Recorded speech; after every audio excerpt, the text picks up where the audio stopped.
28. Hello, and welcome to day 28 of Inktober. And I am so glad to say that it's nearly over, guys. It's nearly over. We've got like 3 days left after this. I am so ready to be done with this. Oh my gosh. And let me just say, doing a video every day is not easy, and I don't like it, and I will not be doing it again. Once this is over, I'm going to be like, yep, I'll collect my award, the certificate, and be done with it. There is no certificate, I made that up, but you know, if there was one, I would collect it, and then I would be done and go back to doing weekly videos. Maybe bi-weekly, but most likely just weekly, because trying to do a video every day is so much hard work, trying to find the time. I mean, I know I've been doing this after the kids go to bed every night, and it's just like, I've had no time to spend with my fiance. We actually went out to dinner tonight, which was lovely. So it would be nice to be able to do that again without stressing about getting in home in time to do this. Don't expect much from me, guys. Don't expect too much from me. I don't have the energy. Anyway, today's word was float.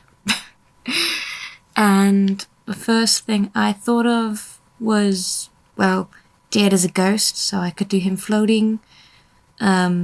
Ariel is an angel with wings. I could make her like hovering somewhere, but then I was like, no, that's too easy.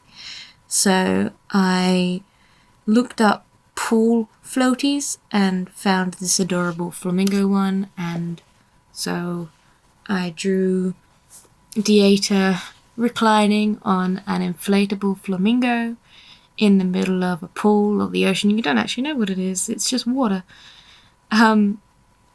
And after finishing this and actually posting it to Instagram, I then had a peek to have a look at what other people have done, and apparently flamingo floaties are very popular because a lot of people have done them for today's word. So join the Flamingo Floaty Club and draw one too and tag us in it, because I want to see. I want to see your flamingo floaties. I had a lot of fun with this. Another reason I picked the flamingo floaty is just because I really wanted to use that magenta ink. After using it yesterday and not really using it a whole lot, I really wanted to take advantage of it because it's such a lovely colour. And painting a big flamingo floaty on this page using the magenta ink was so much what I wanted to do that I couldn't even argue myself out of it when I came across the idea. So it's what we did, and I thought it would be funny having Dieter, who is very sort of neutral colours, very pale, not a whole lot going on in his colour scheme, sort of on top of this bright pink flamingo, pardon me. And yeah, I gave him some big bright flower sunglasses too. There it is. And yeah, I really like it. I like how absurd it is, and I just enjoy this piece as a whole. I don't really have a whole lot to say about it, other than that I did I say mix a skin tone. I didn't really mix a skin tone. What I did was put a tiny drop of burnt sienna, I think I used, and then just doused it in water until it became pale enough to pass as a skin tone. And that's what I did. For his skin, I made him very pale because he's supposed to be. And then I mixed some burnt sienna in with the yellow to try and make a blonde sort of colour for his hair that wasn't too similar to his skin tone, but was also quite pale.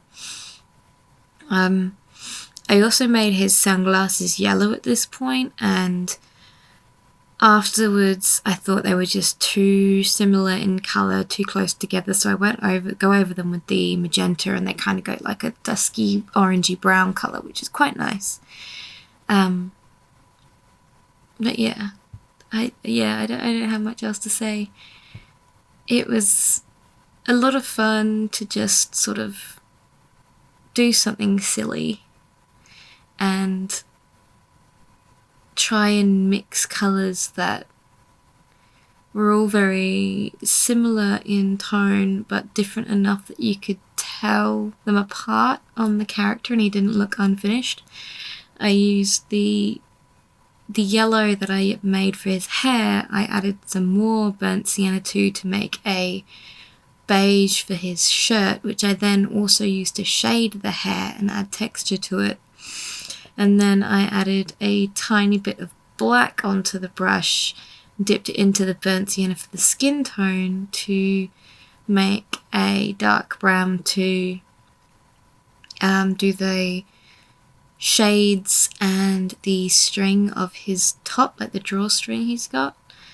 And then I used that same dark colour, just a little bit more diluted, to do his trousers and boots.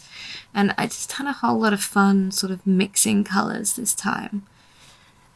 Even though they were very neutral tones, I think I kind of got a little bit more of a grasp of how to mix different shades of brown and yellow there. I mean, I still have a long way to go. No way do I think I'm capable of mixing a really nice darker skin tone yet. I'm not that confident in my abilities, but I did have fun mixing the dirty brown for his pants and boots, that's for sure. And then I just used the magenta over the flamingo to add some shading. I wanted to try and make it look plastic and like the seams were sort of ripply. And then, as you can see, I went away and I did some masking fluid to make a water texture in the background, and I taped it off. Did I already have it taped off? I think I already had it taped off, but I added some masking fluid to the background because I wanted to have a nice sort of water texture with reflections like I did on day one with the koi pond I did. I really liked that effect and I wanted to do it again, so I used it here, and then I just used some different shades of blue to sort of colour it in patches with water and blending and just lots of fun.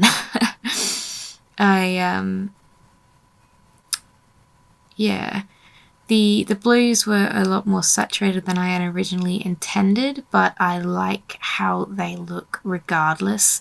I think it makes the whole sort of background and flamingo very vibrant, and then Dieta himself's very pale and neutral right in the middle. It draws focus to him. So it works really well, regardless of the fact it's not quite what I was going for. And I think it was a blessing in disguise, to be honest. After that, I just added some white ink highlights on the flamingo and the sunglasses. I added some dots here and there on the water, just for some extra sort of shinies, and then it would just be removing the masking fluid and the tape. And that's it. And I think at some point his glasses are just going to change colour because I turned off the camera while I waited for the masking fluid to dry and added the pink over the top of his sunnies, forgetting that I had turned the camera off, so his glasses are just going to change to like a darker colour any minute now. I apologise for that. Just think of it as magic. Anyway, here I am removing the masking fluid. I didn't have too much trouble with it this time, but it did rip once, tear the paper underneath, which was very frustrating. because I didn't realise it until I'd already torn a good chunk of it away, and I had to try and fix it by recolouring the paper underneath.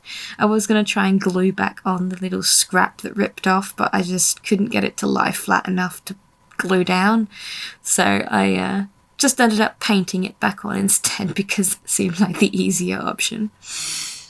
But that's the whole piece. Thank you so much for watching. Please like, comment, subscribe, all those YouTubey doobies, and check me out on Instagram, Facebook, and Patreon. And I will see you tomorrow, and we will count down the days until this is over together. So hope you are enjoying Inktober, and I will see you tomorrow. Bye!